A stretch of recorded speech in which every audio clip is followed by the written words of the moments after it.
Indians battle, but they had kind of hoped by now, Dan, that they'd have the outfield shaking out the way they wanted or the way somebody who kind of takes charge.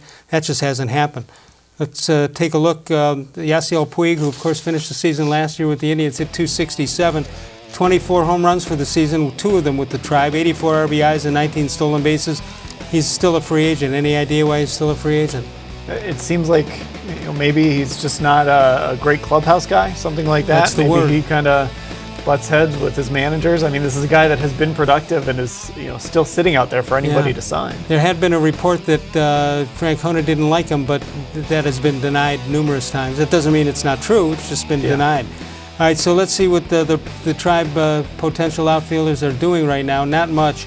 Jake-Bauers, 4 hits and 22 at-bats, hitting .182 with 8 strikeouts. Bradley-Zimmer is back, not with a vengeance though. 3 out of 17, a .176 average, 6 strikeouts. They don't care about strikeouts, do they? No, I don't think well, they do. If that's the case, Domingo-Santana fits right in.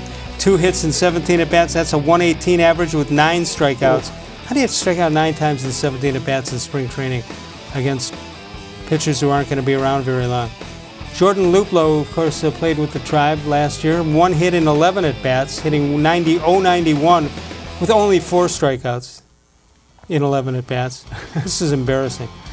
Then you have Greg Allen. How about Greg Allen? Now, here's the good news. 1 strikeout. Here's the bad news. 1 hit.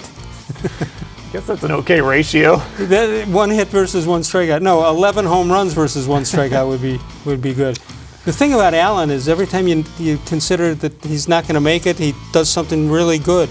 Yeah, I mean, you see talent there, you see speed, you see some ability, right. And Bradley-Zimmer's a guy too. You're hoping he comes back from that injury and showed some flashes before he got hurt, but you just don't know with these young guys how they're going to perform. There's a part of me that says sign Puig, just put him in the lineup. But a player like that, if he doesn't get the deal he wants, what does that do to him as a player and an effort guy? Yeah, I would think if you think you're getting a 3-year deal and you only get a 1-year offer, I would think you'd be hustling every minute you can.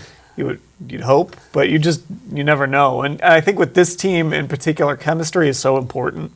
And Terry Francona is such he's a clubhouse guy. That's really been his strength, right? Keeping the team together and chemistry. And I think if you start to mess with that, you got to go out and find good players, obviously, but you also have to be careful with the chemistry in that locker room because I think that can carry this team a little ways. Yeah, and this team if it's going to succeed, it's going to be because of the pitching and defense for the most part.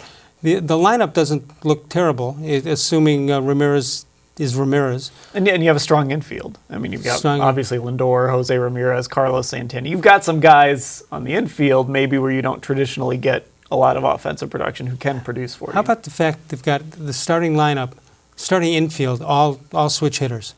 It's great to have that versatility. I remember there were years when you would look at that lineup and wonder, there wouldn't be a lefty in the lineup or there wouldn't be a righty in the lineup. But now you've got all sorts of versatility with those guys. Doesn't matter.